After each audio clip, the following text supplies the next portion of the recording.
வணக்கம். பாரத கதையில் வருகின்ற அத்தனை பாத்திரங்களை பற்றி பேசும்போதும் மிகுந்த வரவேற்பு இருப்பதை நாம் அறிகிறோம். குறிப்பாக கர்ணனுக்கு கிடைத்த வரவேற்பு மிகுந்த மகிழ்ச்சியை எங்களுக்கு தந்தது. அப்படி கேட்டுக்கொண்டு வந்த நம்முடைய நேயர்கள் சகுனியை பற்றி பேசுமாறு பலர் கேட்டுக்கொண்டார்கள். எப்படி ராமாயணத்தில் கூனியோ பெண் பாத்திரம், அதுபோல பாரதத்தில் சகுனி ஆண் பாத்திரம். தங்களுடைய தரப்பில் இருப்பதோ தர்மம் அல்லவா? ஒரு காப்பியம் நிகழ்கிறதென்றால், எழுதப்படுகிறதென்றால், நிலைத்து நிற்கிறதென்றால் அதற்கு காரணம் அந்த கதையின் ஓட்டம். அந்த கதையினுடைய சுவாரஸ்யம் மக்களை ஈர்க்க வேண்டுமென்றால் அதில் ஏதேனும் திருப்பங்கள் நிகழ்ந்து கொண்டே இருக்க வேண்டும். அந்த திருப்பத்தை தருகின்றவர்களெல்லாம் யார்? ராமன் சீதையோடு இலக்குவனோடு காட்டிலே வாழ்ந்த காலங்களில் சின்ன சின்ன அசுரர்களை அழித்து கொண்டு அவர்கள் வாழ்ந்து வந்தார்கள். இவர்கள் சென்ற சில நாட்களில் சீதையை தூக்கிக்கொண்டு செல்லவில்லை. 14 ஆண்டுகளில் 13 ஆண்டுகள் அவர்கள் நலமாகத்தான் வாழ்ந்தார்கள் பஞ்சவடியிலே. ஆனால் சூர்ப்பனகை வந்தவுடன் ஒரு திருப்பம் ஏற்படுகிறது. ராவணன் சீதையை தூக்கிச் செல்லுகிற போது ஒரு திருப்பம் ஏற்படுகிறது. அதுபோல பாரத கதையின் பெரும் திருப்பங்களுக்கு காரணமானவன் யார் என்று கேட்டால் சகுனிதான். பாண்டவர்களையும் யாதவர்களையும் பிரித்து வைக்க முதல் சகுனி யார் என்பதை தெரிந்து கொள்ள வேண்டும். அவனுடைய தேசம் அது. காந்தார தேசம் அவனுடைய தேசம். இன்றைக்கு சொல்வதாக இருந்தால் கந்தகார். இந்த காந்தார தேசத்தினுடைய அரசன் சுபலன். இவனுடைய மகள் காந்தாரி. காந்தாரியின் கூட பிறந்த சோதரர்கள் மிக அதிக பேர். நல்ல முறையிலே அவனுடைய ஆட்சி நடந்து வந்தது. மகளுக்கு வரம் தேடிக்கொண்டிருந்தார்கள். அப்போது அத்தினாபுரத்தில் தன் வில் வலிமையால் பெரும் தேசத்தை கைப்பற்றி வைத்திருந்த பீஷ்மர் தான் திருமணம் செய்து கொள்ளாமலும் முடிசூட்டி கொள்ளாமலும் தன் வாரிசுகளுக்கு வேண்டியவற்றை செய்து வந்தார். இப்போது திருதராஷ்டிரன், அவன் தம்பியாகிய பாண்டு, அவன் தம்பியாகிய விதுரன், 3 பேர். இந்த 3 பேரும் 3 தாயின் மக்கள். தந்தை ஒருவர்தான், வியாசர். இவர்கள் பிறந்த போது ஏற்பட்ட ஒரு ஆச்சரியமான செய்தி என்னவென்றால், அவருடைய தாய் கண்களை மூடிக்கொண்டிருந்ததால் அவன் பிறக்கிற போது பார்வையற்றவனாக பிறந்தான். யாரென்றால் திருதராஷ்டிரன். அதேபோல் மற்றவள் சற்றே உடம்பு வெளுத்து போனதன் காரணமாக பிறந்தவன் தான் பாண்டு. வெள்ளைப்பாண்டு என்று அவனுக்கு பெயர். பாண்டு என்றாலே வெண்மை என்று தான் அர்த்தம். அந்த 2 சகோதரிகள் ராஜகுமாரிகள். அவர்கள் இருவரும் மறுநாள் என்ன செய்தார்கள் என்றால், தாங்கள் அங்கு செல்லாமல், அரண்மனையினுடைய அந்தப்புறத்துக்கு செல்லாமல் வேலைக்காரி அனுப்பி வைத்தார்கள். அந்த அடிமை வேலைக்காரிக்கு பிறந்தவர் தான் விதுரன். தாயார் 3, தந்தை 1. இதில் மூத்தவனாகிய திருதராஷ்டிரனுக்கு பார்வையில்லாமல் இருந்தாலும் கூட அவனே நாட்டின் அரசனாக அப்போது அமர வைக்கப்பட்டிருந்தான். தன்னுடைய தம்பியின் மகனாகிய திருதராஷ்டிரனுக்கு மணமுடிக்கும் காலம் வந்ததால் காந்தார தேசத்து இளவரசியாகிய காந்தாரியை மணமுடிக்கலாம் என்று பீஷ்மர் தீர்மானிக்கிறார். அதற்கு முன்பாக ஒற்றர்களை அனுப்பி காந்தார தேசத்தின் நிலை என்ன என்பதை அறிந்து வர செய்கிறார். அப்போது ஒரு அதிர்ச்சியான செய்தி அங்கு அவருடைய காதுகளில் எட்டுகிறது. அது என்ன?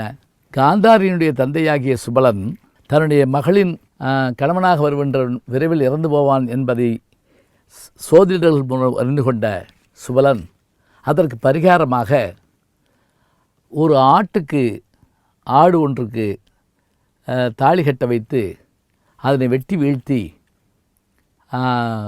அந்த பரிகாரத்தை செய்து வைக்கிறான். இதை கேள்விப்பட்ட பீஷ்மர், என்ன கொடுமை! அப்படியென்றால் அந்த ஆட்டை திருமணம் செய்த அவள் விதவையாக இருக்கிறாள். ஒரு விதவை இந்த அத்தினாபுரத்துக்கு மருமகளாக வருவதா? என்னை ஏமாற்ற நினைப்பதா? என்று கண்ணற்ற தன்னுடைய தம்பி மகனுக்கு பெண் தேடுகிற போது மிகுந்த கர்வத்தோடும் கோபத்தோடும் சுபலனையும் அவனுடைய குடும்பத்தார் அத்தனை பேரையும் சிறையில் அடைத்தார்கள், சகுனி உள்பட. இப்போது அத்தனை பேரும் இறக்கப் போகிறாள் என்று செய்தி வந்தவுடன், சரி அத்தனை பேருக்கும் சேர்த்து 1 கை உணவு கொடு என்று சொல்லி கொடுத்தார். அப்படி அந்த 1 கை உணவு கொடுக்கப்பட்ட போது அவர்கள் ஒரு முடிவுக்கு வந்தார்கள். நாம் இப்படியே விட்டுவிடக்கூடாது, நாம் எல்லோரும் அடிந்து போய் விடுவோம், ஆனால் ஒருவர் இருக்க வேண்டும் பழிவாங்க.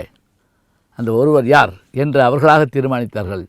நம்மில் இளையவனும் புத்திசாதிரியும் உள்ளவனுமாகிய சகுனியே அதற்கு சரியானவன் என்று தீர்மானித்து தங்கள் உணவையெல்லாம் அவனுக்கு கொடுத்து கொடுத்து கொடுத்து ஒவ்வொருவராக மடிந்து கொண்டே வந்தார்கள். கண்ணுக்கு எதிரே தன் சகோதரர்கள் அத்தனை பேரும் கண்ணுக்கு எதிரே மடிவதை சகுனி பார்க்கின்றார்.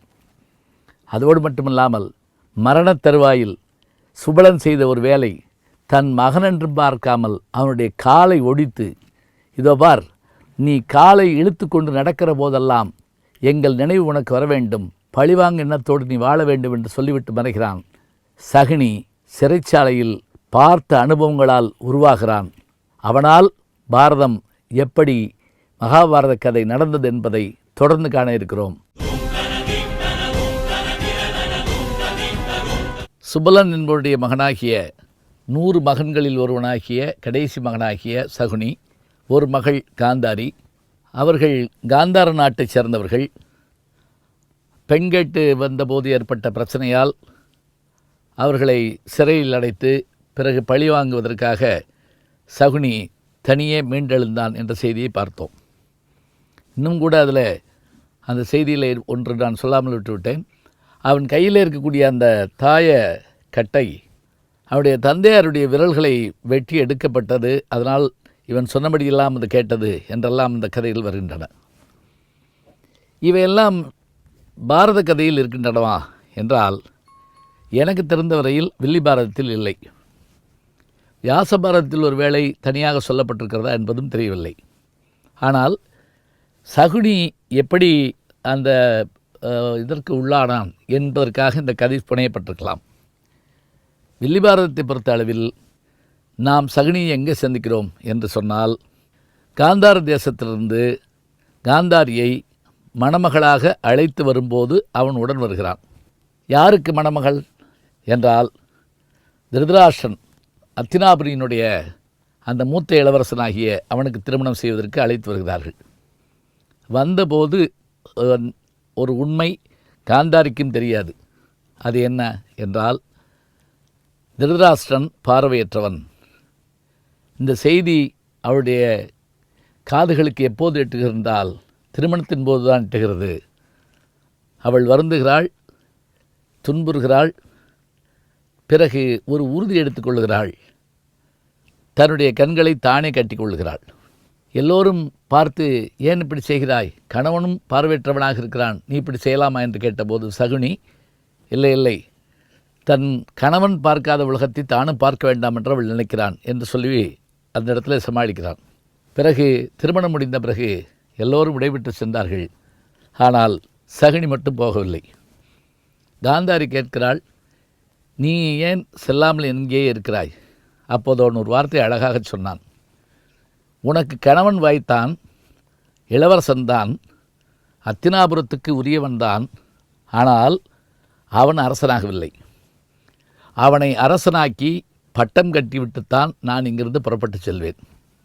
அதற்காகவே நான் இங்கே இருக்கிறேன் என்று சொல்லி தன்னுடைய மைத்துனனாகிய திருதராஷ்டிரனை மன்னனாக்குவதற்காக முதலில் சபதமேற்கிறான் சகுனி. சகுனியை பொறுத்தளவில் நமக்கு அவன் கதையின் எதிர்நிலை பாத்திரமாக, வில்லன் பாத்திரமாக காட்சி தருகிறான். ஆனாலும் கூட அவனை பொறுத்த மட்டில் என்ன என்று பார்த்தால், அவன் பக்கத்தின் நியாயம் என்று ஒன்று இருக்கும் அல்லவா. தன்னுடைய சகோதரிக்கு கிடைத்த கணவன் கண்ணற்றவனாக இருக்கிறான், அவனுக்கு பட்டமும் இல்லை கண்ணும் இல்லை என்று சொன்னால் என்ன செய்வது? எனவே அவனை அரசனாக்குவது என்ற ஒரு முடிவோடு இருக்கிறான். அப்படி அவன் முடிவெடுத்து அதன் மூலமாக அவன் செயல்பாடுகளை தொடங்குகிறான். திருதராஷ்டிரனை தன்வயப்படுத்துகிறான். தன்வயப்படுத்துவதோடு மட்டுமில்லாமல் அவனுடைய ஆழ்மனதிலே புதைந்து கிடந்த ஒரு செய்தியை அடிக்கடி அவனுக்கு நினைவுறுத்துகிறான். நீங்கள் தான் இந்த அத்தினாபுரத்திற்கு அரசராக வேண்டும். அது எப்படி முடியும்?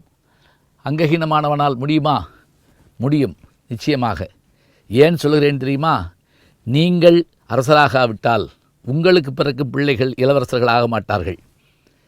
உங்களுடைய தம்பிக்கு பட்டம் கிடைக்குமானால் தம்பியின் பிள்ளைகள் தான் ஆழ்வார்கள். அப்படி என்றால் என்ன செய்வது? அதற்கான முயற்சிகளை எடுப்போம்.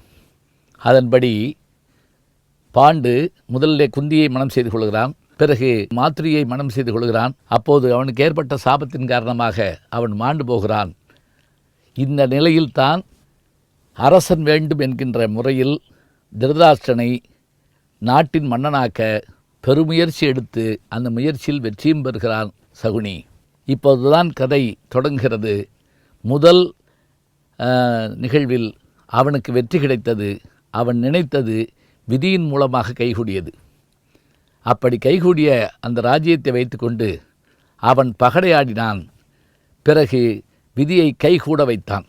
எப்படி? தன்னுடைய மைத்துனருக்கு அவன் செய்த அந்த செயல்பாடுகளைப் போலவே மைத்துனன் மகனாகிய தங்கையின் மகனாகிய துரியோதனனுக்கும் துச்சாதனனுக்கும் பெருந்துணையாக இருந்து அவர்களை அந்த நாட்டுக்கு அதிபதிகளை ஆக்க வேண்டும் என்று முயன்றான். அதன் தொடர்ச்சியாக தன்னுடைய செயல்பாடுகள் எல்லாம் செய்யத் தொடங்கினான். இங்கு அவன் சூழ்ச்சி செய்தான் என்பதை காட்டிலும் அவன் செய்த ஒரு வேலை, தன்னுடைய தங்கை கண்ணை இழந்தவனை திருமணம் செய்து கொண்டாள். எனவே அவளுக்கு நன்மை செய்ய வேண்டும், அவள் கணவனை அரசனாக்க வேண்டும், அவளுடைய பிள்ளைகளை நாட்டின் அதிபதிகளாக்க வேண்டும் என்ற எண்ணத்தோடு வாழ்ந்தான். அதை செயல்படுத்தி காட்டினான். எவ்வாறு இதெல்லாம் நிகழ்ந்தது? தொடர்ந்து பார்ப்போம் சகுனியினுடைய திருவிளையாடல்களை. சகுனியினுடைய திருவிளையாடல்களை நாம் பார்க்க ஆரம்பித்தோம். இன்றைக்கு நாம் காண இருப்பது சகுனியினுடைய செயல்பாடுகள் எல்லாம் எப்படி தொடங்கின. சகுனி நல்லவனா கெட்டவனா? கெட்டவன் தானே, இதில் என்ன நமக்கு தெரியாதா என்று சொல்லலாம். இருந்தாலும் அவன் பக்கத்து நியாயத்தையும் பார்த்து வர வேண்டும். எப்படி கூனி இல்லை என்று சொன்னால் ராமாயணம் இல்லையோ அதுபோல சகுனி இல்லை என்றால் பாரதம் இல்லை. அவன் நினைத்தபடி தன்னுடைய தங்கையின் கணவனாகிய பார்வையற்ற திருதராஷ்டிரனை அரசனாக்கினான். இவன் தற்காலிகமாகத்தான் இருக்கிறான். ஏனென்றால் இவன் பார்வையற்றவனாயிற்றே. எனவே பாண்டுவின் பிள்ளைகள் தானே வர வேண்டும். இப்போதுதான் இவன் ஒரு செய்தியை தன்னுடைய மருமகனாகிய துரியோதனுடைய மனதிலே விதைக்கிறான். துரியோதனா, ஒன்று நினைத்துக்கொள், இப்போது விட்டுவிட்டால் பட்டம் பிறகு உனக்கு எப்போதும் கிடைக்காது. அவர்கள் 5 நீங்கள் 100 பேராக இருந்தாலும் அவர்களுக்குத்தான் அந்த பங்கு உரியதாக போய்விடும். எனவே அவர்களை நாம் வீழ்த்த வேண்டும். குறிப்பாக வலிமையுடையவன் பீமன், வில்லாற்றலுடையவன் அர்ஜுனன், தர்மத்தை போதிப்பவன் தர்மன், எல்லாம் அறிந்தவன் சகாதேவன், அவர்களுக்கு துணை நிற்பவன் நகுலன். என்ன செய்யலாம் என்று யோசித்த போது இவர்களை வீழ்த்த வேண்டும் என்ற எண்ணத்தையே உருவாக்குகிறான். அதன்படி அவன் முதலில் குறிவைத்தது யார் என்று பார்த்தால் பீமனைத்தான் குறிவைக்கிறான். ஏனென்றால் பாண்டவர்களில் மிகுந்த பலசாலி பீமனே. 1000 யானை பலமுடையவர்கள் அந்த காலத்தில் 4 பேர்கள் இருந்தார்கள் என்று பாரத கதையிலே சொல்லப்படுகிறது. மிகைப்படுத்தப்பட்டதாக கூட இருக்கலாம். யானை பலம் என்று வைத்துக்கொள்ளுங்களேன். அந்த 4 பேர் யார் என்று பார்த்தால் நம்முடைய பீமன், துரியோதனன், அதே போல கீசகன், ஜராசந்தன். இந்த 4 பேரும் யானை பலமுடையவர்கள். ஆனால் ஆச்சரியம், இந்த 3 பேரையும் வீழ்த்தியவன் பீமன் தான். எனவே இந்த பீமனை வீழ்த்த வேண்டும் என்று நினைத்து அதற்கு என்ன செய்யலாம் என்று பார்க்கிறார்கள்.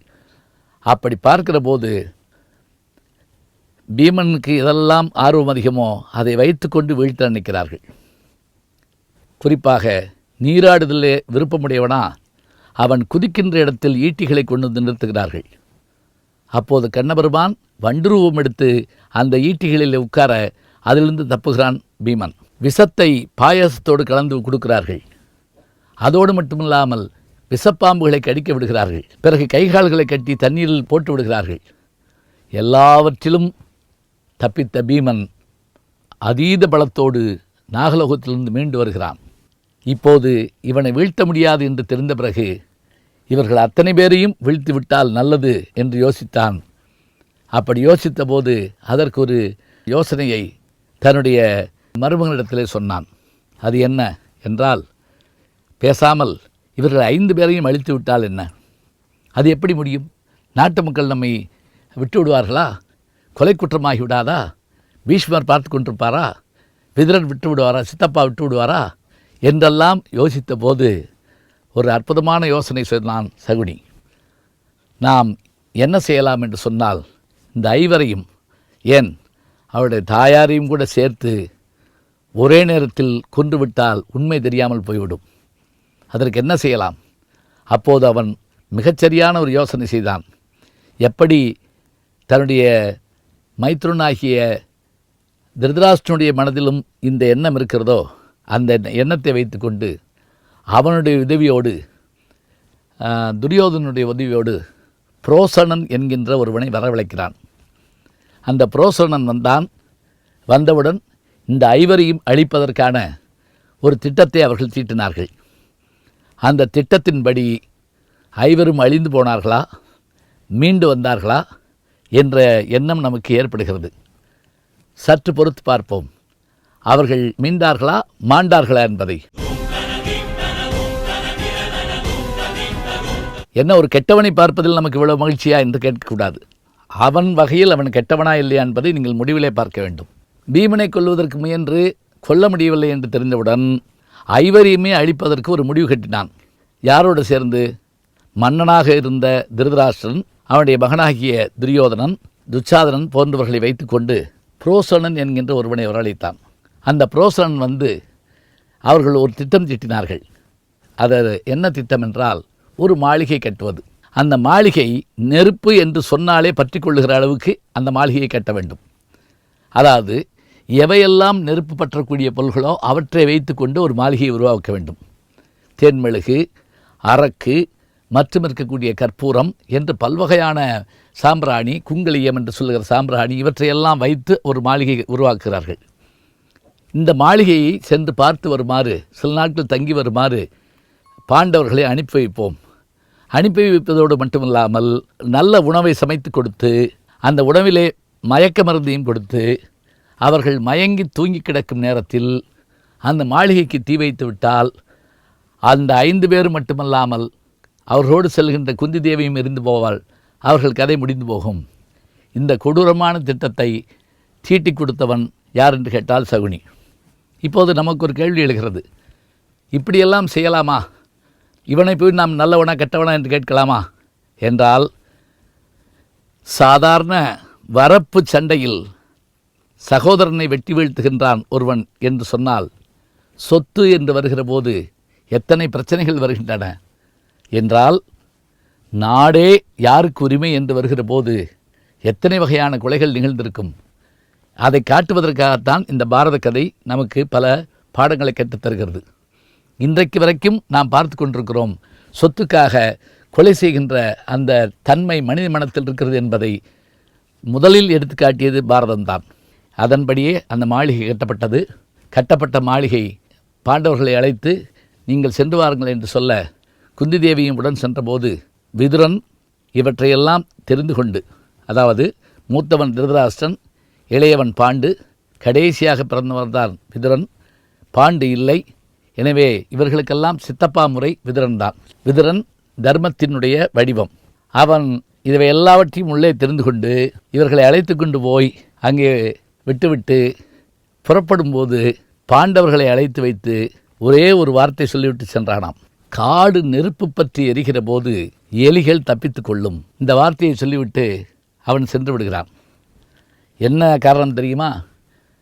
அவன் அமைச்சனாகவும் இருக்கிறான். ராஜாங்க ரகசியங்கள் பல இருக்கும். ஆனாலும் கொடுமையும் நிகழ்ந்து விடக்கூடாது. இப்படி சொல்லிவிட்டு போன அந்த வார்த்தையை அவர்கள் புரிந்து கொண்டார்கள், புத்திசாலிகள். காடு நெருப்பு பற்றி எரிகிற போது எலிகள் தப்பித்து கொள்ளும். இந்த வார்த்தை அவர்களுடைய மனதிலே இருந்தது. அன்றைக்கு உணவு தயாரிக்கப்பட்டது. நல்ல விருந்தை உண்டார்கள். ஆனால் உள்ளே வந்தது முதல் அவர்களுடைய மனதிலே ஒரு அச்சம் இருந்து கொண்டே இருந்தது. உணவை அருந்தினார்கள், மயங்கி விழுந்தார்கள். புரோசனன் திட்டமிட்டபடி அந்த அரக்கு மாளிகைக்கு நெருப்பு வைத்தான். நெருப்பின் ஜுவாலையில் அவர்கள் மயங்கி கிடந்ததிலே எழுந்தவன் பீமன் தான். எழுந்தவுடன் அத்தனை பேரையும் எழுப்பினான். எழுப்பியதோடு மட்டுமில்லை, தன்னுடைய சித்தப்பா சொன்ன வார்த்தையை யோசித்து பார்த்தார்கள் 5 பேரும். எலிகள் தப்பித்து கொள்ளும், அப்படி என்றால் இதில் ஏதோ ஒரு வழி இருக்கிறது என்று சொல்லி தரையை அவர்கள் மிதித்து பார்த்து கொண்டே வந்தபோது ஒரு இடத்திலே ஒரு சுரங்கப்பாதை இருந்தது.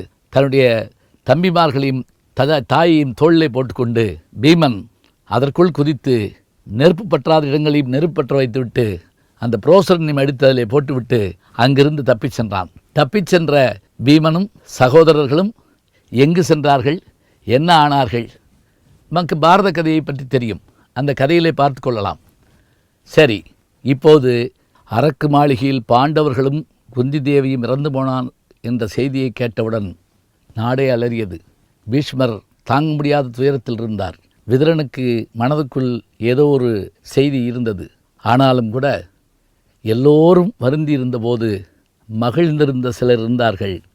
அவர்களில் ஒருவன்தான் சகுனி, மற்றவன் துரியோதனன், துரியோதனுடைய தந்தையாகிய திருதராஷ்டிரன்.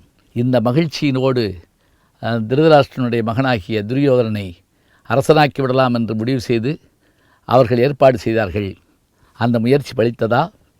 சகுனியினுடைய அந்த திட்டங்களெல்லாம் செயல்பட்டனவா? சகுனியின் வரலாற்றை தொடர்ந்து பார்ப்போம். பாசிட்டிவ் கேரக்டர்னு சொல்லுவோம், நேர்மறை பாத்திரங்கள். வழக்கமாக அதில் சொல்லக்கூடிய தருமன், பீமன், அர்ஜுனன், கடவுளாகிய கண்ணபெருமான், விதுரன், இவங்களெல்லாம் பார்த்துருப்போம். இவங்களெல்லாம் நமக்கு ஞாபகம் இருக்கோ இல்லையாங்க?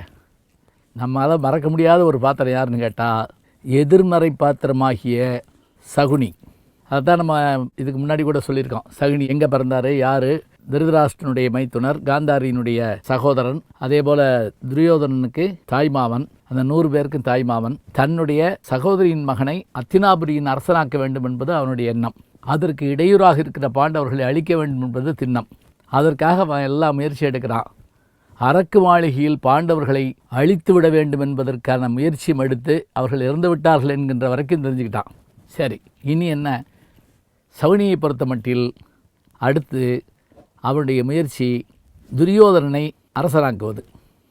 அதற்கான ஏற்பாடுகளை செய்ய ஆரம்பிக்கிறார். எப்படி என்றால், தன்னுடைய சகோதரின் வீட்டுக்காரராகிய திருதராஷ்டிரனிடத்தில் சென்று, இனிமேலும் நீங்கள் தாமதிக்கக்கூடாது, இந்த நாட்டிற்கு இளவரசன் தயாராக இருக்கிறான், நம்முடைய துரியோதனன், அவனை பட்டத்திலவரசனாக நீங்கள் அறிவிக்க வேண்டும் என்று கேட்க அதற்கான ஏற்பாடுகள் எல்லாம் நடந்து கொண்டிருக்கிறது.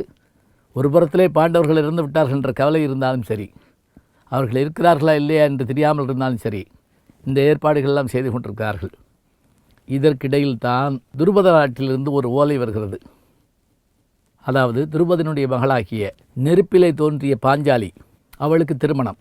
அந்த திருமணத்தில் அத்தனை நாட்டு அரசர்களும் கலந்து கொண்டு தங்கள் வலிமையை நிரூபித்து மனைவியாக ஏற்றுக்கொள்ளலாம். துரியோதனனும் கர்ணனும் மற்றவர்களும் சகுனியும் புறப்பட்டு செல்கிறார்கள்.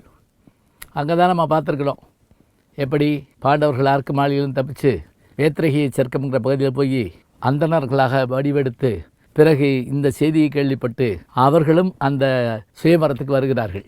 இங்கு இந்த சுயமரத்திலே சகுனி துரியோதனனை சொல்லுகிறான், அருமையான பெண், நமக்கு துருபத நாடும் கிடைக்கப் போகிறது. நீ அத்தினாபுரிக்கு இளவரசன் மட்டுமில்லை, இனிமேல் பாஞ்சாலியை மணந்தால் உனக்கு அந்த நாடும் சொந்தமாகும். தயங்காமல் சென்று வில்லை விளைத்து மேலே சுற்றி கொண்டிருக்கின்ற அந்த மச்சத்தை கீழே பார்த்து அடி அப்படின்னு அனுப்பினான். ஆனால் துரியோதனனுக்கு அந்த திறமையெல்லாம் ஒன்றும் கிடையாது.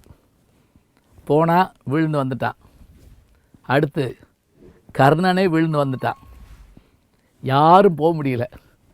இப்போ ஒரு கேள்வி, சலசலப்பு ஏற்பட்டது. அரசகுமார்கள் தான் இது செய்ய வேண்டுமா, மற்றவர்கள் செய்ய முடியாதா என்று கேட்டபோது திருஷ்டத்யுமன், பாஞ்சாலியினுடைய சகோதரனாகிய திருஷ்டத்யுமன் சொன்னான், இல்லை, இந்த இடத்தில் நாங்கள் வேற்றுமை பார்க்க மாட்டோம். வீரனுக்குத்தான் என் தங்கை, அவர்கள் சத்திரனாக இருக்க வேண்டும் என்ற அவசியமில்லை, யார் வேண்டுமானாலும் இருக்கலாம் என்று சொல்ல, அந்தன வடிவத்தில் இருந்த அர்ஜுனன் எழுந்து வந்து அந்த வில்லினை வளைத்து மச்சத்தை வீழ்த்த பாஞ்சாலி அவனோடு போகிறாள். இதெல்லாம் பார்த்து கலவரம் ஏற்படுகிறது. அப்போதும் சகுனி சமாதானப்படுத்தி கூட்டி வருகிறான். பிறகு பாஞ்சாலிக்கும் அவர்களுக்கு திருமணம் நடக்கிறது. மீண்டும் வந்து அவர்கள் எங்களுக்குரிய பங்கை தர வேண்டும் என்று கேட்கிறார்கள். இப்போது திருதராஷ்டிரன் மூத்தவன், அவனுக்கு ஒரு பங்கு, அவனுடைய தம்பியாகிய பாண்டுவின் மக்களாகிய பாண்டவர்கள், இவர்களுக்கு ஒரு பங்கு, இப்படி தர வேண்டும் என்று கேட்டபோது அவர்கள் அத்தினாபுரிக்கு அருகில் தராமல் எதற்குமே உதவாத பகுதியாகிய காண்டவவனம் என்கின்ற பகுதியை அவர்களுக்கு பிரித்து கொடுக்க, அதையும் அவர்கள் சரி செய்து அவர்கள் அஸ்வமேத யாகம் செய்து தர்மன் முடிசூட்டுக் கொள்வதற்கான அழைப்புதல் வருகிறது. இப்போது சகுனி திரும்ப தன்னுடைய யோசனையை பார்க்கிறான். இவர்களிடத்தில் செல்வம் சேர்ந்திருக்கிறது, வல்லமை உள்ளவர்கள், இந்த செல்வத்தை நாம் அடைய வேண்டும். துரியோதனா, புறப்படு, நாம் போவோம் அங்கே. ஆமா, என்ன அறிவில்லாமல் பேசுகிறாய்? அவர்கள் அரண்மனை கட்டியிருப்பதும் அஸ்வமேத யாகம் செய்வதும் அவர்கள் வீரத்தை காட்டுவதற்காக. நாம் அங்கு போகலாமா? நமக்கு அவமானம் இல்லையா? இல்லை இல்லை, அவன் என்ன வைத்திருக்கிறான் என்று பார்த்து வர வேண்டும். போவோம். பழையபடி அவர்கள் எல்லாம் புறப்படுகிறார்கள். துரியோதனன், துச்சாதனன், கர்ணன், சகுனி, சதுர் துஷ்டர்களும் புறப்படுகிறார்கள். அங்கு சென்று அங்கு பார்த்தபோது ஏற்பட்ட அந்த மாற்றம், அதோடு மட்டுமில்லை, அந்த அரண்மனை மயனால் கட்டப்பட்டது. அதனால் அது மாயாலோகம் போல் காட்சியளித்தது. அந்த மாயாலோகம் போல் காட்சியளித்த அந்த அரண்மனையில் தரை என்று கால் வைத்தால் தண்ணீர், தண்ணீர் என்று கால் வைத்தால் தரை.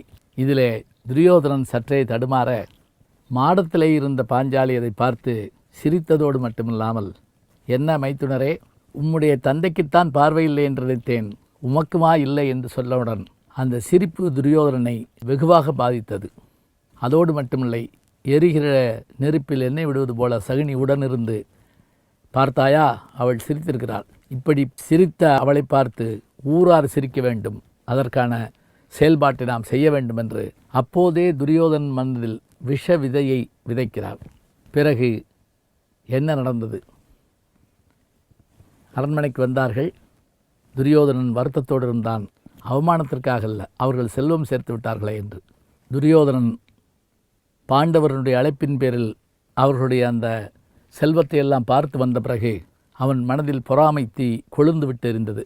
பாஞ்சாலியும் கிடைக்கவில்லை, துருபத நாடும் கிடைக்கவில்லை. இப்போது இவர்கள் இந்திரபிரஸ்தம் என்ற ஒரு நகரையும் உருவாக்கி விட்டார்கள் என்று வருந்தி கொண்டிருந்த போது சகுனி தன் சூழ்ச்சி வலையை பின்ன ஆரம்பித்தான். அந்த சூழ்ச்சி வலையில் துரியோதனன் எப்படி சிக்கினான்? என்ன சூழ்ச்சி வலை பின்னினான் சகுனி? போர் செய்ய தூண்டினானா அல்லது வெற்றியின் மூலமாக பெற்றுவிட தூண்டினானா? அப்படி செய்தால் அவன் சகுனியாக மாட்டான். சகுனியின் மூளையே தனி, அவன் வழி தனி வழி. சகுனி என்ன செய்தான்? தொடர்ந்து பார்ப்போம். சகுனி தொடர்ந்து தன்னுடைய செயல்பாட்டிலிருந்து விலகாமல் இருக்கிறான். இப்போ துரியோதனன் பாண்டவர் செல்வத்தை எல்லாம் கவரணும்னு நினைக்கிறப்ப போர் செய்ய முடியாதுன்னு தெரிஞ்ச சகுனி அதுக்கு ஒரு யோசனை சொல்லித்தரான். எப்படி? பார், பீமனுடைய பலம் உனக்கு தெரியும், அர்ஜுனுடைய வில் பலம் உனக்கும் தெரியும், எனக்கும் தெரியும். சண்டையிட்டு நம்ம அதெல்லாம் பெற முடியாது. அதனால் நான் ஒரு யோசனை சொல்கிறேன். என் கையில் என்ன இருக்குது பார், அது என்ன அப்படின்னு கேட்டிங்கன்னா தாயக்கட்டை. அது நல்லா சொன்னால் அது எப்படி உருவாச்சுங்கிறதையே நம்ம முன்னாடி சொல்லியிருக்கோம். அது அவனுடைய தந்தையினுடைய எலும்பிலிருந்தோ இவனுடைய விரல் எலும்பிலிருந்தோ செய்யப்பட்டதாக நம்ம அதில் படிப்போம். அவன் சொன்னபடி கேட்குமா? அது அப்படி இப்படி உருட்டி அப்படி போட்டான்னா 5ன்னா 5 நிற்குமா, 7ன்னா 7 நிற்குமா. இதை கையில் வச்சுக்கிட்டான். தர்மனிடத்தில் ஒரு பலவீனம் உண்டு, அவன் சூதாட விரும்புவான். எனவே நாம் அவனை சூதாட அழைப்போம். வருவார்களா? துரியோதனன் தயக்கத்தோடு கேட்டான். வர வைப்போம். எப்படி வர வைப்போம்? சூதாடவார்கள் என்று வர வைக்க வேண்டாம். அவர்கள் அரண்மனை கட்டினால் நீ ஒரு மண்டபம் கட்டு, மணிமண்டபம் கட்டு. அந்த மணிமண்டபத்துக்கு அவர்களை விருந்துக்கு அழை. விருந்து முடிந்தவுடன் சும்மாதானே இருக்கிறோம் என்று சொல். நான் தாயக்கட்டத்தை எடுக்கிறேன், தாயத்தை தொடங்குவோம். பிறகு ஆர்வத்துடன் கேட்டான் துரியோதனன். பிறகென்ன, அவர்கள் நாடு நமக்குத்தான். இதை கேட்டவுடன் ஆச்சரியப்பட்டு போனான் துரியோதனன். இது எப்படி சொல்வது தந்தையிடத்தில்? நீ சொல்ல வேண்டாம், நான் போய் சொல்லுகிறேன். இப்போ துரியோதனன் மனக்கருத்தை முதலில் விதுரனிடம் சொல்லிவிட்டு பிறகு திருதராஷ்டிரனிடம் சென்று சகுனி பேசுகிறான். இதில் வில்லி பாரதத்தில் நம்ம பார்க்குறோம், வியாச பாரதத்தில் பார்க்குறோம். ஆனால் எனக்கு தெரிஞ்சுங்க, இந்த பகுதியை முழுவதும் படிக்கணும்னா பாஞ்சாலி சபதம் படிக்கணும். பாரதியினுடைய பாஞ்சாலி சபதத்தில் திருதராஷ்டிரன்ட்ட போய் சகுனி பேசுகிற பேச்சு இருக்கு பாருங்க. அப்போ திருதராஷ்டிரன் கோபமாக கூட சொல்லுவான், உன்னால தான் என் பிள்ளை கெட்டு போகிறன்னு கூட சொல்லுவான். ஆனால் அவன் அப்படி அருமையாக எடுத்து சொல்கிறான். போனவுடனே எப்படி சொன்னான்னா, தன்னுடைய அக்கா வீட்டுக்கார அரசன் யார்? திருதராஷ்டிரன். நான் என்ன சொல்லட்டும் அப்படின்னு ஆரம்பித்தான். என்ன சொல் என்று கேட்டான் திருதராஷ்டிரன். உன் மகன் உணவில்லாமல் இருக்கிறான். உணவில்லாமல் இருக்கிறானா? இளவரசனுக்கு அப்படி ஒரு கதியாது? இல்லை இல்லை, உணவில்லாமல் இருக்கிறது. நல்ல ஆடை உடுத்துவதில்லை, நல்ல உணவு உண்பதில்லை, சிரித்து பேசுவதில்லை. அவன் நன்றாக இருந்து பல நாட்கள் ஆகிவிட்டு இப்படி சொல்ல சொல்ல சொல்ல தன் பிள்ளைக்கு இந்த கதி வர காரணம் என்ன? அவன் சொன்னால், ஒன்றும் இல்லை, பாண்டவர்கள் செல்வத்தை பார்த்தான், அந்த செல்வத்தை அடைய வேண்டும் என்று நினைக்கிறான். இந்த இடத்தில் திருதராஷ்டிரனுக்கும் அந்த ஆசை உண்டு. ஆனால் அதை வெளிக்காட்டி கொள்ளாமல், இல்லை இல்லை அப்படிலாம் செய்யக்கூடாது, அவர்கள் மீது போர் தொடுக்க சொல்லவில்லை, அவர்களை நாம் அழைப்போம், அவர்களோடு சூதாடுவோம் என்ற வார்த்தையை சொல்லுகிறார். திருதராஷ்டிரனுக்கு உள்ளுக்குள் மகிழ்ச்சி இருந்தாலும் அவன் அதை வெளியிலே காட்டிக்கொள்ள மாட்டான்.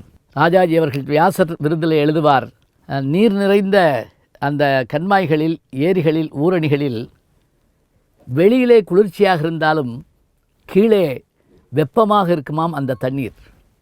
அதுபோல வெளியே ஒரு நல்லவனாக காட்டிக்கொண்டாலும் மனதுக்குள்ளே பொறாமை தீயை உடையவன்தான் திருதராஷ்டிரன். இவனுடைய கருத்தை ஏற்றுக்கொண்டான். உடனே இதற்கு என்ன செய்யலாம் என்று கேட்டான். பாண்டவர்கள் வருவார்களா?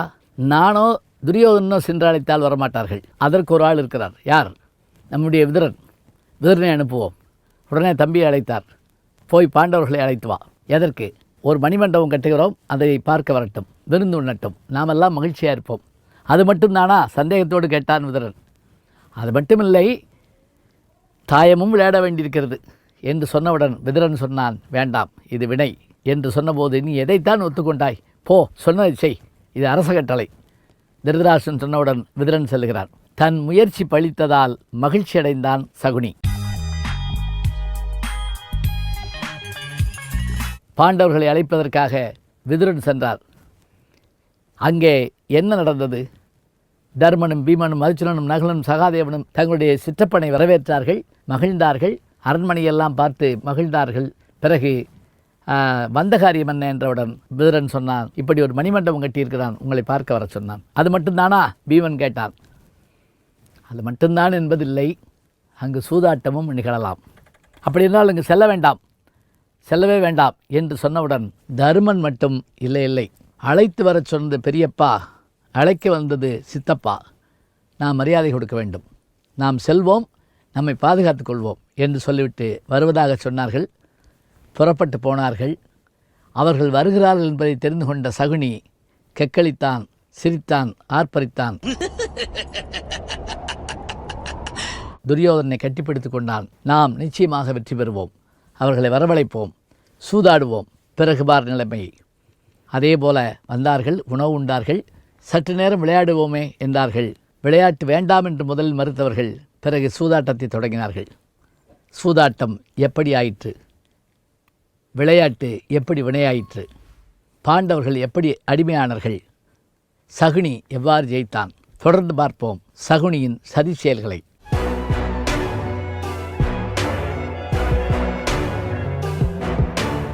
சகுனியினுடைய செயல்களெல்லாம் தனியாக நம்ம பார்த்துக்கிட்டே வர்றோம்.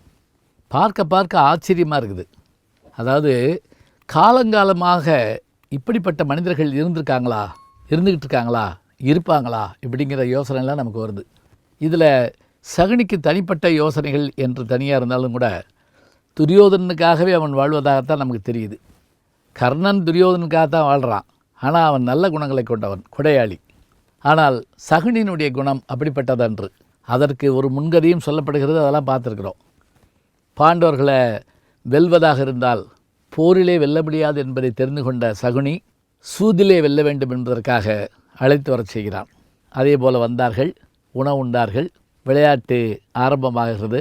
முதல்ல மறுத்த தர்மன் பின்னர் ஏற்றுக்கொள்கிறான்.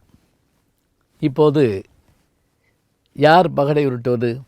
சகுனி பகடை உருட்ட வேண்டும்.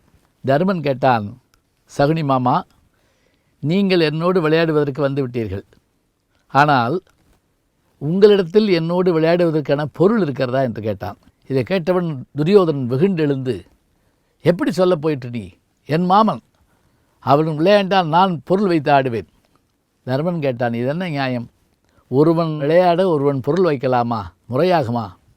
அதை பற்றி உனக்கேன் கவலை? நீ விளையாடு, நீ வென்றால் உனக்கு பொருள் தர நான் இருக்கிறேன், நீ தோற்றால் அது உன்னுடைய செயல்பாடு என்று துரியோதனன் சொல்ல, சற்றும் யோசிக்காமல் தர்மன் என்ன செய்தான்? விளையாடத் தொடங்கினான்.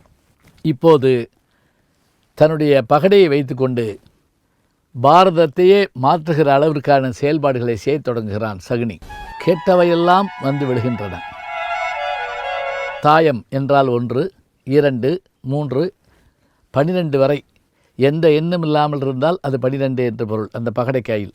இப்போது இவன் உருட்டி போட போட போட செல்வத்தை எல்லாம் இழக்கத் தொடங்குகிறான். மாடிழந்து விட்டான் தருமன் மந்தை மந்தையாக, ஆளிழந்து விட்டான் தருமன் எல்லாவற்றையும் இழந்து விட்டான் என்று பாஞ்சாலி சிவத்திலே பாரதியார் சொல்லுவார்.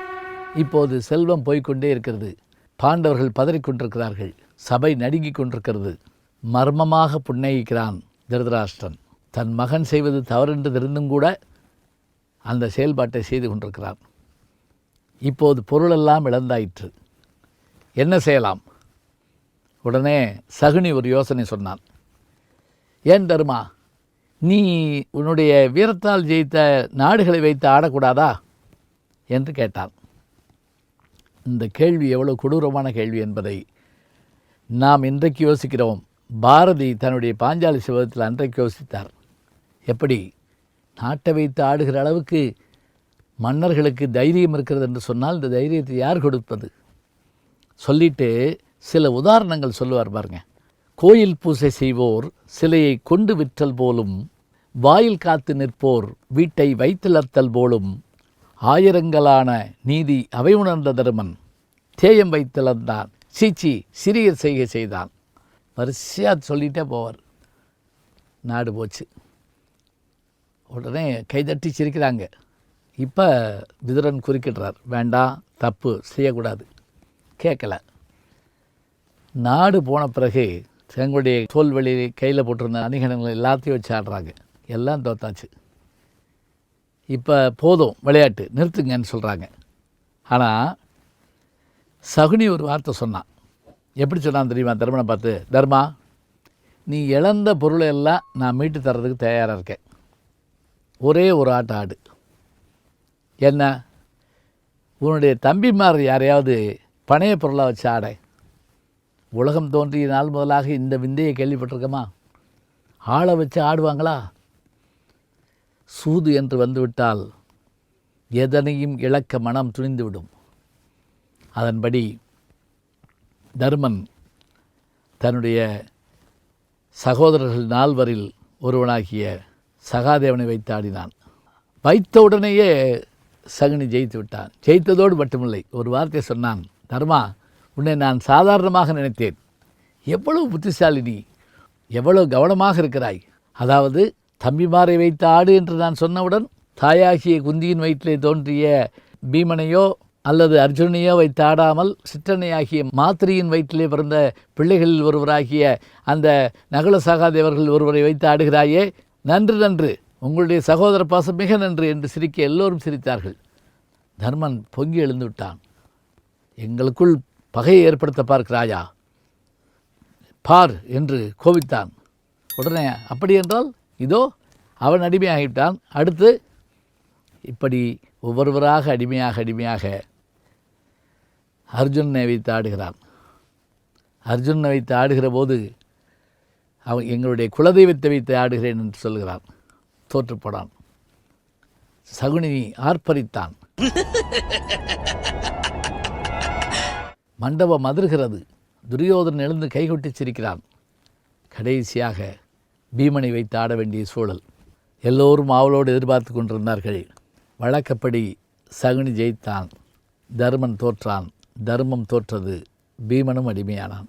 யானை போர்க்களத்திலே வீழ்வதைப் போல பீமன் அடிமையானவுடன் துரியோதனன் எழுந்து நின்று ஆடி பாடி, மாமனே உனக்கு பொங்கல் வைப்போமடா மாமனே என்று சொல்லி, எங்களுடைய எல்லா துன்பத்தையும் தீர்த்து விட்டாய் என்று தோளிலே தூக்கி கொண்டு ஆட தர்மன் அமைதியாக இருந்தான்.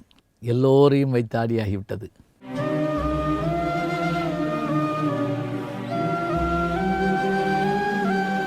என்ன செய்யலாம்? இப்போதும் சகுனி சளைக்காமல் சொன்னான். தர்மா, தம்பிமார் போய்விட்டால் என்ன, நீ இருக்கிறாய். உன்னை வைத்தாடு. உன்னை வைத்தாடினால் நான் என்ன செய்கிறேன்? அவ்வளவையும் திருப்பி கொடுக்கிறேன். ஆடு, வெற்றி உன் பக்கம்தான், உனக்குத்தான் வெற்றி. கடைசி நேரத்தில் கூட மாற்றங்கள் வரலாம். சற்றும் தயங்காது தன்னை வைத்தும் தர்மன் ஆடினான். தர்மன் ஆடினான் என்றால் தர்மம் தோற்றதாகத்தான் அர்த்தம். என்னாயிற்று? தர்மன் அடிமையானான். கௌரவர்கள் ஆடி பாடுகிறார்கள். சகுனி வெற்றி களிப்பில் இருக்கிறான். திருதராஷ்டிரன் மனதுக்குள் மகிழ்கிறான். சரி, சூதாட்டம் இத்தோடு முடிந்ததா? இத்தோடு முடிந்திருந்தால்தான் பாரதமே மாறியிருக்குமே. இதற்கு மேலும் ஒரு கொடுமை நடக்க இருக்கிறது. அந்த கொடுமை என்ன? அந்த கொடுமைக்கான யோசனை யார் சொன்னது? வேறு யார் சொல்லுவார்? நம்முடைய கதாநாயகன் சகுனி தான் சொல்லுவான். அவன் என்ன சொன்னான்? என்ன சொன்னால் என்ன நடந்தது என்பதை தொடர்ந்து பார்ப்போம். சகுனி சூதாட்டத்தில் மட்டுமல்ல, தன்னுடைய சொற்களாலும் ஆட்களை மயக்குவதில் வல்லவனாதலால் தருமனை தன்மையப்படுத்தியே என்ன செய்தான்? சூதாட்டத்திலே தோற்க வைத்தான், ஈடுபட வைத்தான். நிறைவாக சூதாட்டத்தில் யார் பலியானார்கள், என்ன நடந்தது, அந்த கொடுமைகளை எல்லாம் பார்க்க இருக்கிறோம்.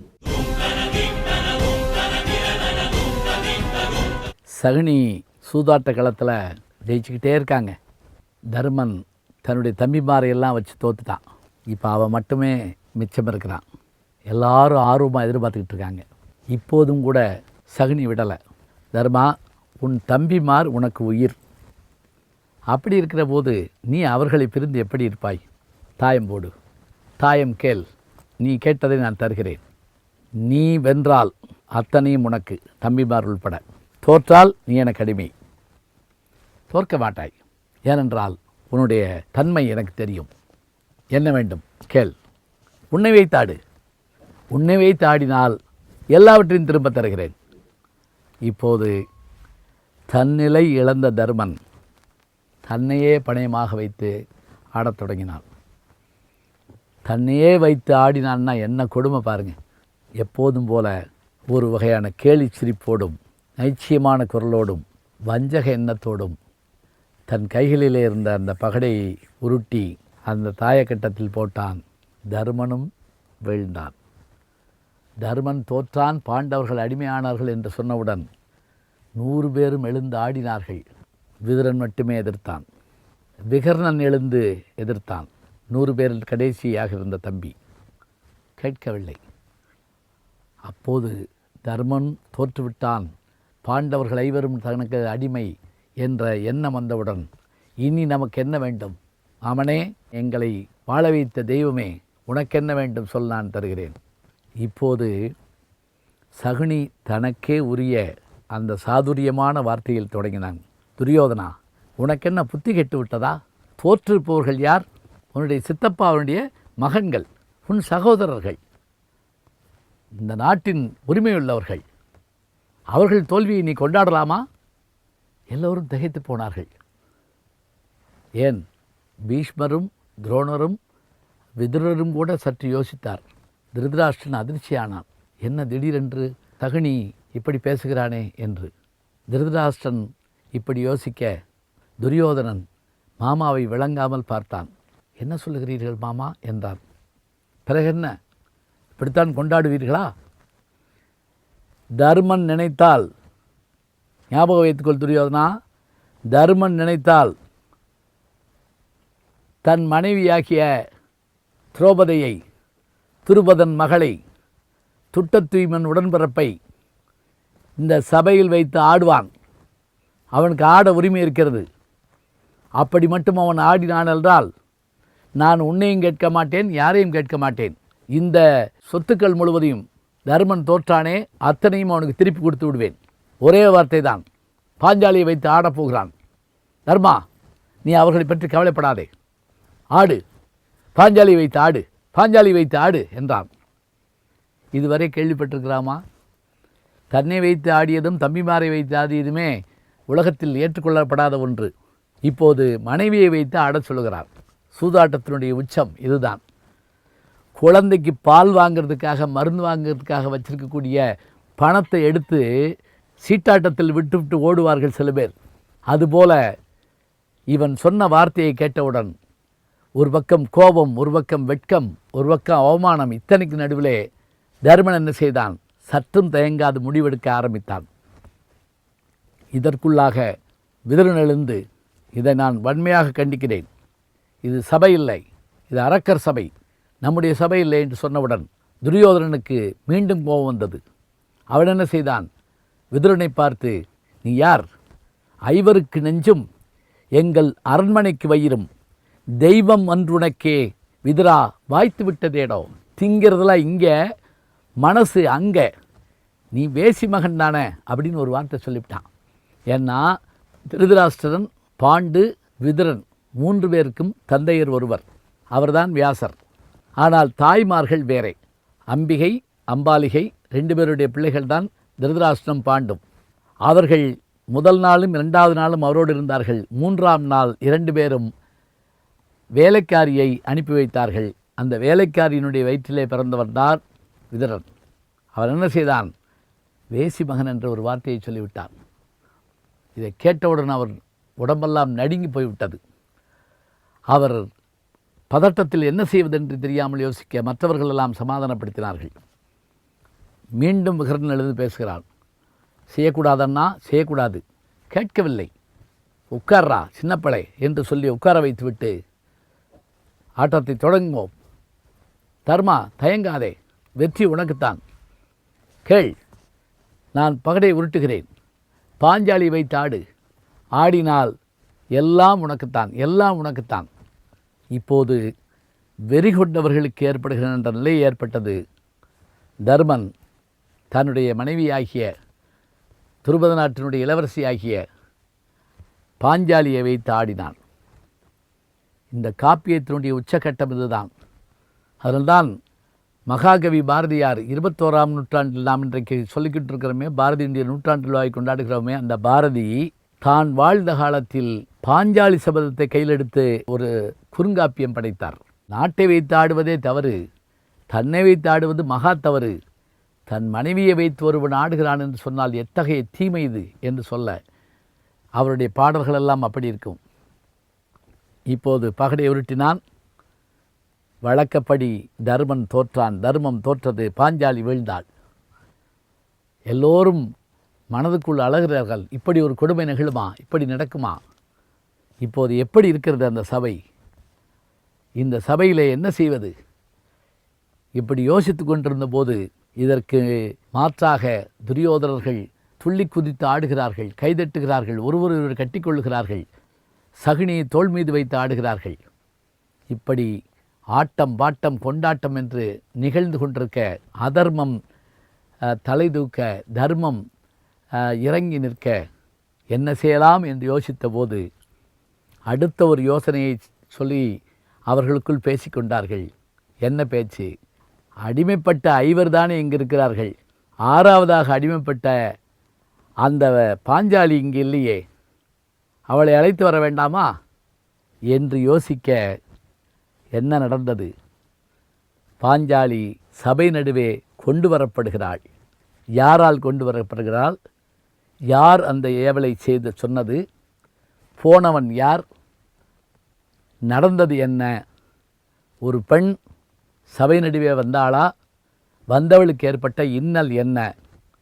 எல்லாம் இந்த சகுனியால் ஏற்பட்ட வினைதானே. ஆனால் சகுனி காலத்தின் கட்டாயம் போல நின்று கொண்டிருக்கிறான். அவன் பகடையும் சிரிக்கிறது, அவனும் சிரிக்கிறான். என்ன நிகழ்ந்தது? தொடர்ந்து பார்ப்போம். இப்போ நம்ம எந்த பகுதியை பார்க்க போகிறோம் அப்படின்னு பார்த்தீங்கன்னா, தன்னுடைய சூதாட்ட வல்லமையால் வாதத்திறமையால் பாண்டவர்களை அடிமையாக்கியதோடு பாஞ்சாலியையும் அடிமையாக்கி விட்டான். பாஞ்சாலியையும் அடிமையாக்கியவுடன் கௌரவர்கள் எழுந்து ஆடுகிறார்கள், குதிக்கிறார்கள், கொண்டாடுகிறார்கள். இப்போது துரியோதனனுக்கு ஒரு கொடூரமான எண்ணம் ஏற்படுகிறது. அடிமையானவர்கள் 6 பேர் அல்லவா, 5 பேர் தான் இருக்கிறார்கள். அந்த 6வது அடிமையும் அழைத்து வர வேண்டுமே. யாரடா? தேர்ப்பாகா, இங்கே வா, நீ சென்று பாஞ்சாலியை சபைக்கு அழைத்து வா என்று அனுப்புகிறார்.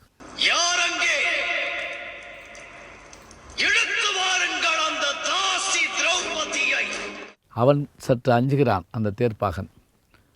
அதற்குள் விகர்ணன் எழுந்து பேசுகிறான், மற்றவர்கள் பேசுகிறார்கள், பெண்கள் சபைக்கு வரக்கூடாது என்கிறார்கள்.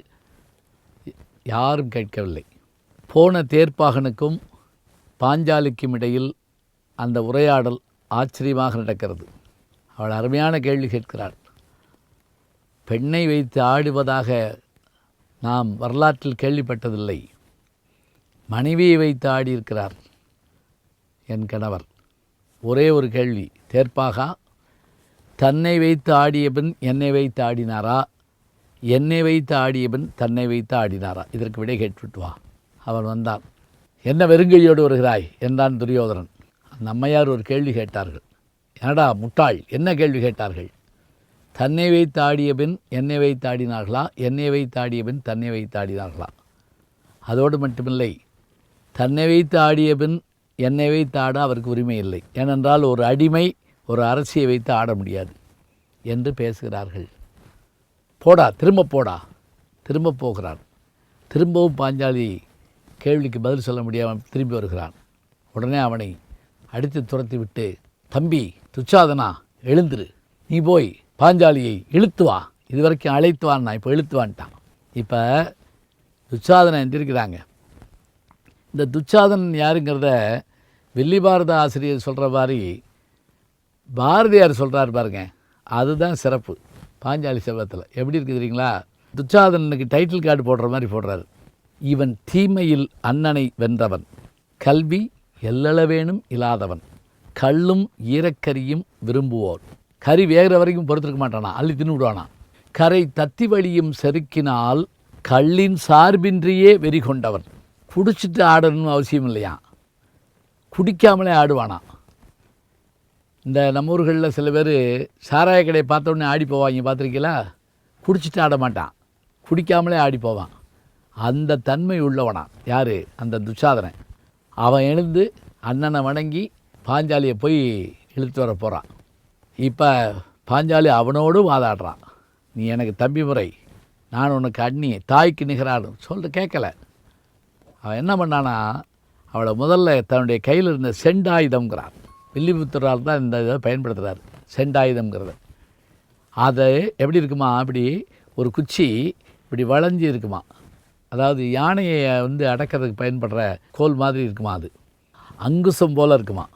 பிறகு என்ன பண்ணா, அவருடைய முடியை பிடிச்சி இழுத்து வர்றான். அவள் அப்படி இழுத்து வர்ற போது அந்த ஊர் மக்கள்லாம் பேசாமல் நின்றுக்கிட்டு இருந்தாங்க.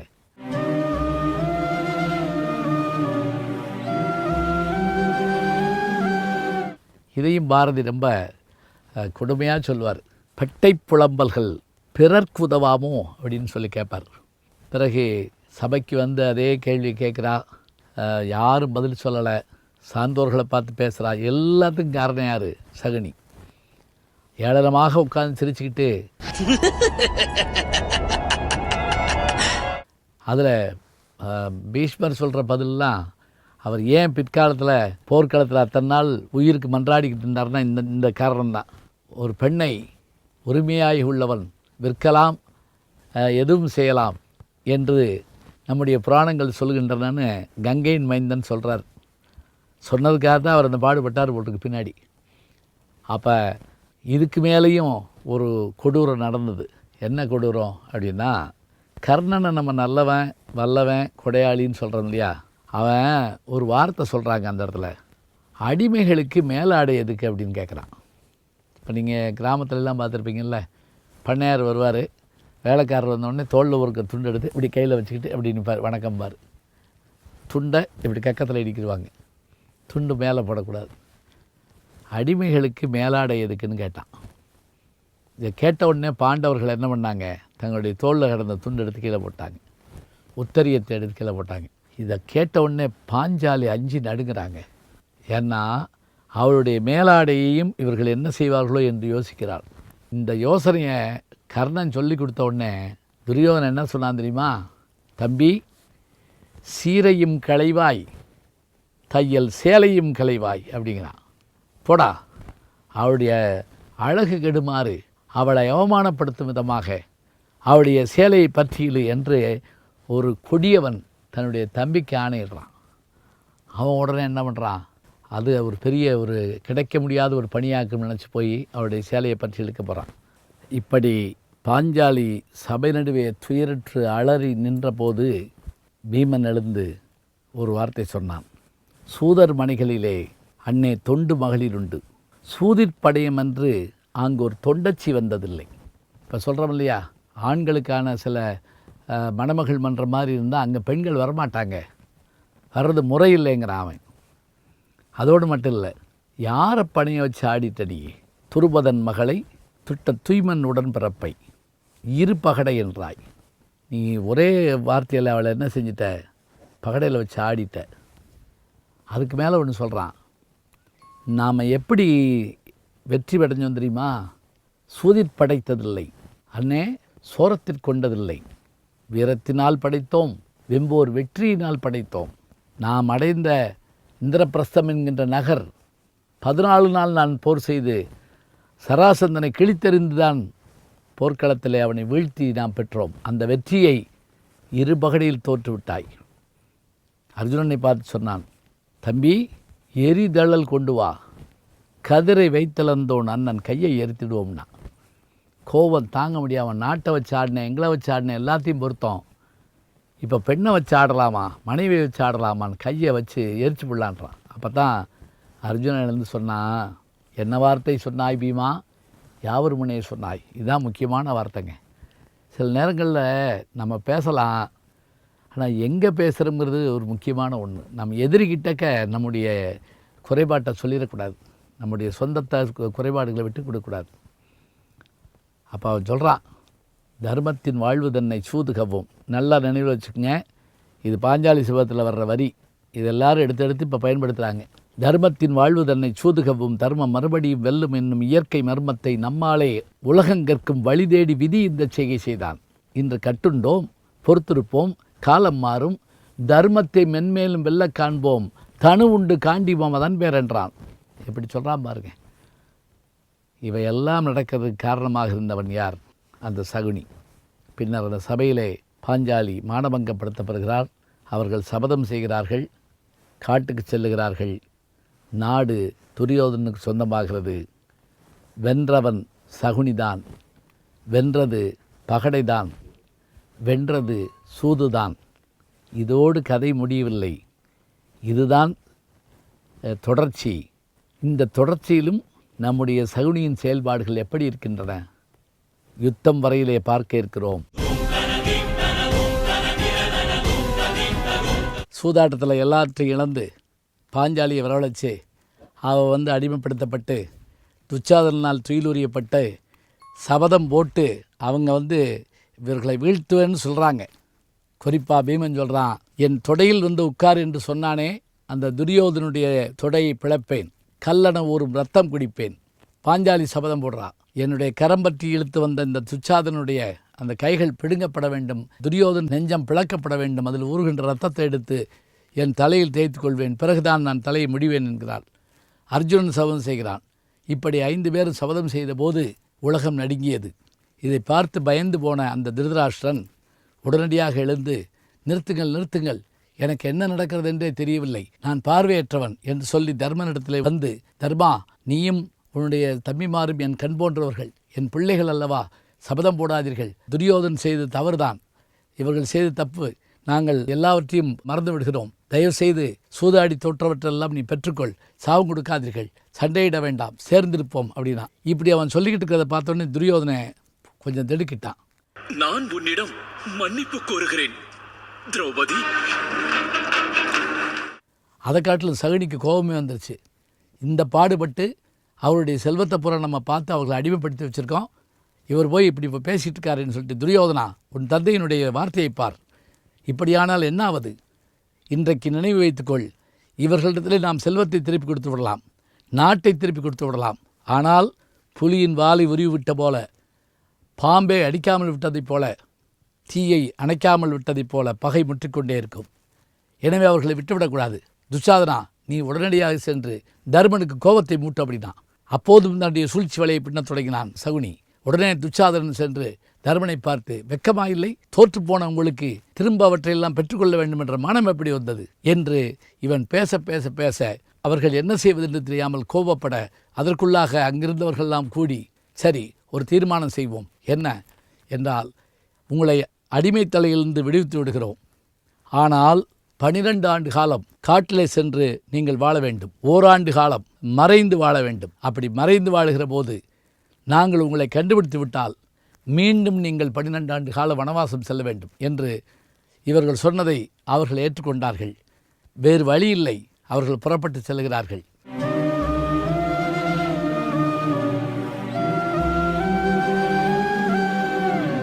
இதோடு சகுனியுடைய சூழ்ச்சி முடிவடைந்து விட்டதா? இல்லை.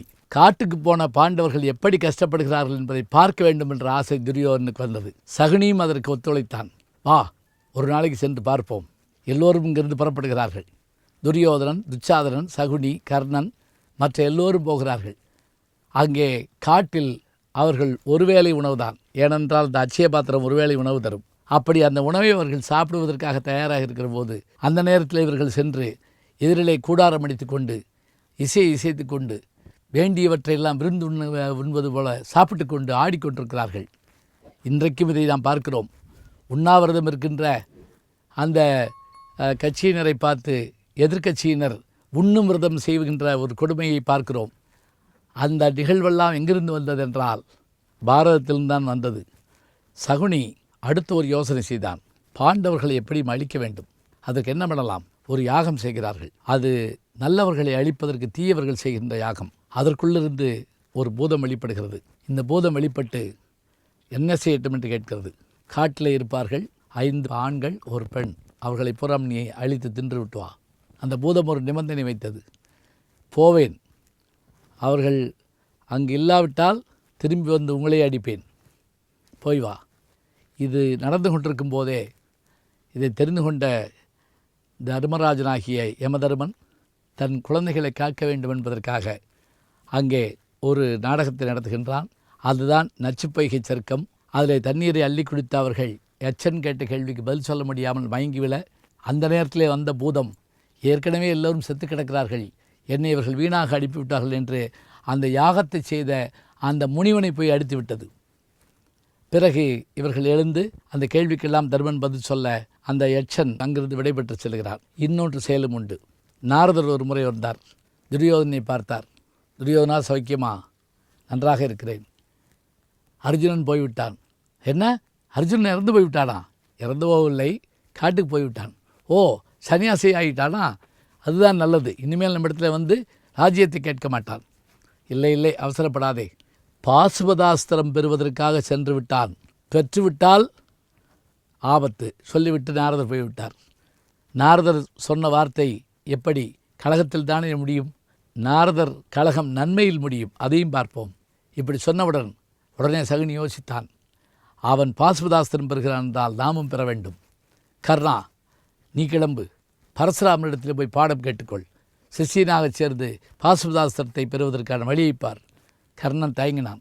அவர் அந்தணர்களுக்கு மட்டும்தானே சொல்லிக் கொடுப்பார், நான் எப்படி போவது? போய் வா, எனக்காக போய் வா, துரியோதன் சொல்கிறான். இப்படி கர்ணனை அனுப்பி அவனும் அதை பெறாமல் தான் வந்து சேர்கிறான். அதற்குள் சகுனி இன்னொரு யோசனை செய்தான். மீண்டும் யாகம் செய்தார்கள். யாகத்திலிருந்து ஒரு பன்றியை உருவாக்கினார்கள். இந்த பன்றி தவம் செய்து கொண்டிருக்கின்ற அர்ஜுனனை வீழ்த்தட்டும், அவன் சாகட்டும் என்று அனுப்பினார்கள். அவன் எப்படி தவம் செய்கிறான்? பெருவிரலை ஊன்றி உடல் முழுவதையும் மேல் நோக்கி நிறுத்தி கையை கூப்பி பரமசிவனை நோக்கி தவம் செய்கிறான். இப்போது அந்த பன்றி விரைந்து வருகிறது. இதை தெரிந்து கொண்ட சிவபெருமான் உமாதேவியிடத்திலே நம்மை நோக்கி தவம் இருக்கின்ற அர்ஜுனனுக்கு பாசுபதாஸ்திரம் கொடுக்க வேண்டும், வா செல்வோம் என்று சொல்ல, வேட்டுவ வடிவத்திலே சிவபெருமானும் வேட்டுவச்சியாக உமாதேவியும் இடுப்பிலே குழந்தையுமாக முருகப்பெருமானுமாக அவர்கள் செல்கிறார்கள். ஆச்சரியத்தை பாருங்கள். சிவபெருமான் விஸ்வரூபம் எடுத்த போது, நெருப்பு வடிவான போது, பாதத்தை தேடி பன்றி வடிவிலே வந்தவர் திருமால், அன்ன வடிவிலே வந்தவர் பிரம்மன். ஆனால் இங்கே சிவபெருமான் பன்றியை தேடி போகிறார். ஓரேனம் தன்னை தேட ஒளித்தருளும் இருபாதத்தொருவன் அந்த போரேனம் தன்னை தேடி புறப்பட்டான். வில்லிபுத்தூர் ஆழ்வார் சொல்வார். வராரு, அந்த பன்றி பாஞ்சு வர்றப்ப அர்ஜுனன் சட்டுன்னு விழிச்சு அம்பெடுத்து போட்டான். பன்றி விழுந்தது. போய் பார்த்தான், 2 அம்பு இருந்தது. வேட்டுவனாகிய சிவபெருமான் வந்தார். பன்றி என்னது? இல்லை, என்னுடையது. சண்டை வந்துருச்சு. 2 பேரும் மாறி மாறி சண்டை போடுறாங்க.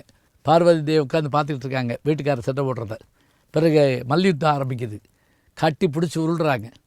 சிவபெருமானை ஆலிங்கனம் செய்யக்கூடிய ஒரு வல்லமை, ஒரு வாய்ப்பு அர்ஜுனனுக்கு கிடைத்தது. அதனால தான் அவன் போர்க்களத்திலே அத்தனை வலிமையை பெற்றான்.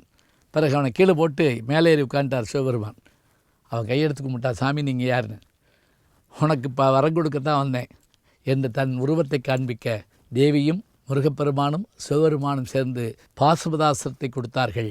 அதை அர்ஜுனன் பெற்றுக்கொண்டான். இப்படி சகுனி செய்கின்ற எல்லா செயல்களும் மாறி மாறி நடந்து கொண்டே இருந்தாலும் கூட பாரத கதை நடந்து கொண்டே இருக்கிறது. முடிவு என்னாயிற்று? சகுனியின் செயல்கள் அதோடு விட்டுப்பட்டதா? மேலும் இருக்கிறதா? போர் தொடங்கிவிட்டதா? வெற்றி யாருக்கு? சகுனியை யார் வென்றார்கள் அல்லது யார் கொண்டார்கள்? தொடர்ந்து காண இருக்கிறோம். அநேகமாக நிறைவு பகுதிக்கு வந்துட்டோம்.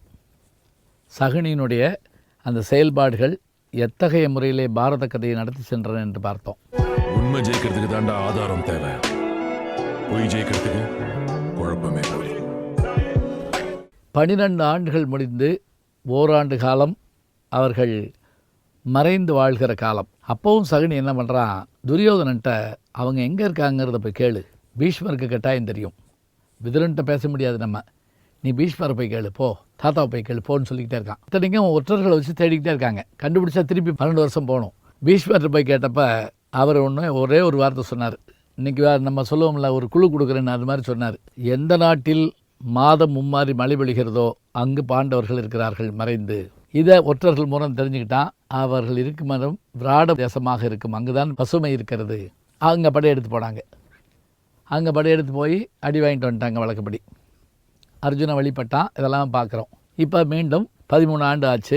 அவர்களுக்குரிய பங்கை கொடுக்கணும். 3 தூது அனுப்புகிறாங்க. இந்த பக்கத்துலேருந்து ஒரு தூது, அதாவது பாண்டவர்கள் பக்கத்துலேருந்து ஒரு தூது முதல்ல போகுது, ஒழுகன் தூது. பங்கை பிரித்து கொடுங்க அப்படிங்கிறது கேட்குறாங்க. அது தோல்வி. அப்புறம் கௌரவர்கள் பக்கத்துலேருந்து ஒரு தூது, அது துரியோதன நண்பனாகிய சஞ்சயன், தோல்வி. கடைசியாக கிருஷ்ணன் தூது கிளம்புறார். யார்களுக்கு? பாண்டவர்களுக்காக. இப்போ தூதாக வந்த கண்ண பரமாத்மா நிறைய செயல்பாடுகளை செய்கிறார்.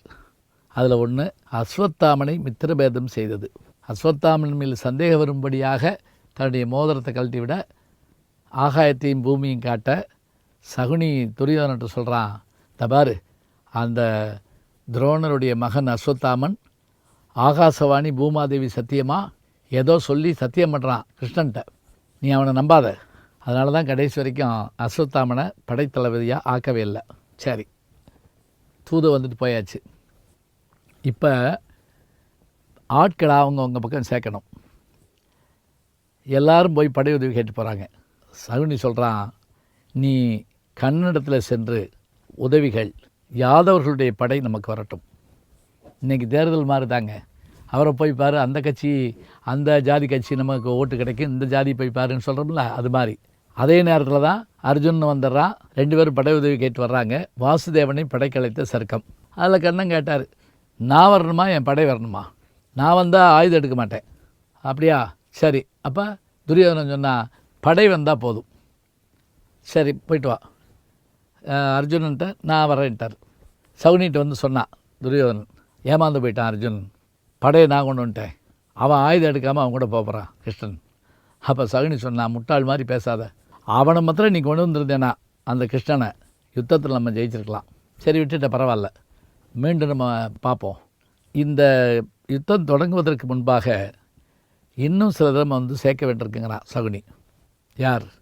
அப்போ அவன் ஒரு மகா யோசனை சொன்னான். துரியோதனா, நான் உனக்கு மாமன், தாய் மாமன், உன்னுடைய தாயாரோடு பிறந்தவன். அது மாதிரி பாண்டவர்களின் 5 3 குந்திக்கு பிறந்தவர்கள், தர்மன், பீமன், அர்ஜுனன். நகுல சகாதேவர்கள் மாத்திரிக்கு பிறந்தவர்கள். அவருடைய சகோதரன் தான் சல்லியன், மகாவீரன், பெருவீரன், பெரும்படையுடையவன். பாண்டவர்களுக்கு உதவி செய்வதற்காக படையோடு வந்து கொண்டிருக்கிறான். அவனை நம்பக்கம் ஈர்க்க வேண்டும். அது எப்படி முடியும்? அவன் தாய்மாமனாக இருந்தால் அவங்களுக்கு தானே உதவுவான், உதவ விடக்கூடாது. அவன் வர்ற வழி பூரா உணவு பந்தலை வைப்போம், தண்ணீர் பந்தலை வைப்போம், அவங்க சாப்பிட்டுக்கிட்டே வருவாங்க. வந்த பிறகு நம்ம அவனை நம்பக்கம் இருப்போம். அதே போல் சல்லியன் வழியெல்லாம் உணவு ஏற்பாடு பண்ணாங்க. அவன் பெருமகிழ்ச்சி அடைஞ்சான். அவன் என்ன நினச்சான், நம்முடைய மருமக்கள் மாராகிய பாண்டவர்கள் தான் இதை ஏற்பாடு பண்ணியிருக்காங்கன்னு சாப்பிட்டுக்கிட்டே வர்றான். பாசறைகள்லாம் அமைச்சிருக்க பகுதிக்கு வந்தபோது அவனை வரவேற்றவன் துரியோதனன். வணக்கம் மாமான்னா, ஏன்னா இவனுக்கு மாமா தான் அவர். துரியோதனா, வாழ்த்துக்கள், என்ன வேண்டும்னு கேட்டார். ஒன்றும் இல்லை, சாப்பாடுலாம் சரியாக இருந்ததா? அது நல்லா இருந்தது, என்னுடைய உணவு தான், நான் தான் உங்களுக்கு உபசரித்தேன். அடடே, அப்படியா? சரி, பரவாயில்ல, எனக்கு ஒரு வரம் தரணும். என்ன வரம் வேணும்? போரில் எங்கள் பக்கம் நீங்கள் நிற்கணும். தர்ம சங்கடமான சூழலில் மாட்டிக்கிட்டான் சல்லியன். ஒருவேளை சாப்பாடுன்னு நம்ம சொல்லுவோம், அதுபோல் வழிநடுக சாப்பிட்டதுக்காக சரி உனக்காக நிற்கிறேன் சொல்லிட்டான். அது மட்டும் இல்லை, அர்ஜுனனுக்கு தேரோட்ட கண்ணன் இருக்கிறார், எங்களுக்கு தேரோட்ட நீங்கள் தான் இருக்க வேண்டும். யார்? அந்த தேரோட்டியின் மகனுக்கு நான் தேரோட்டுவதால். அப்படி சொல்லக்கூடாது. அவன் தேரோட்டியின் மகனாக இருந்தாலும் கண்ணனுக்கு இணையான பெருமை உங்களுக்கு தானே உண்டு சொல்லி சல்லி இனத்தை அவங்க பக்கம் எடுத்துக்கிட்டாங்க. இதையும் செஞ்சது யார்? நம்முடைய சகுனி தான். அதே போல் யுத்தம் ஆரம்பமாகுது.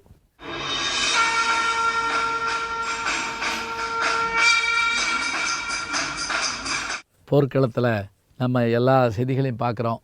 ஒவ்வொரு நாளும் ஒவ்வொருத்தரும் வீழ்கிறாங்க. 10ஆம் நாள் போர்க்களத்தில் பீஷ்மர், 13ஆம் நாள் போர்க்களத்தில் அபிமன்யு, அதே போல் 17ஆம் நாள் போர்க்களத்தில் கர்ணன், துரோணர் அவரையும் திஷ்டத்யுமன் வந்து அடித்து வீழ்த்திட்டான். அத்தனை பேரும் வீழ்கிறாங்க. இப்போ 18ஆம் நாள் போர்.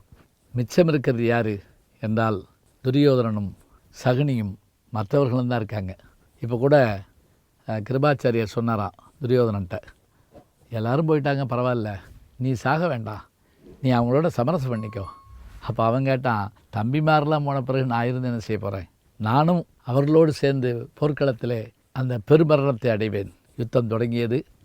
இந்த யுத்தத்தில் சகுனி யாரோடு மோதுகிறான் என்று சொன்னால், சகுனியை வீழ்த்த வேண்டும் என்ற சபதம் செய்த சகாதேவனிடத்திலே தான் மோதுகின்றான். யுத்தம் கடுமையாக நடந்தது. முடிவிலே சகாதேவன் தர்மத்தின் வழி நிற்கின்ற தர்மனைப் போல எதிர்காலத்தை உணர்கின்ற தன்மையுடைய சகாதேவன் தன்னுடைய கூரிய பாணத்தால் சகுனியினுடைய அந்த தலையை அறுத்தெறிந்தான்.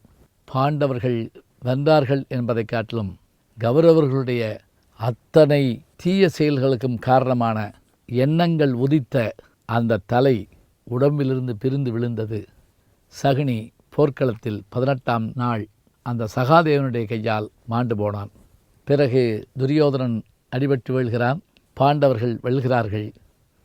பாரத யுத்தத்தில் தர்மம் நிலைக்கிறது. கிருஷ்ண பரமாத்மாவினுடைய செயல்பாடுகளால் தீமை வீழ்ந்து நன்மை வெல்கிறது நாம் பார்க்கின்றோம்.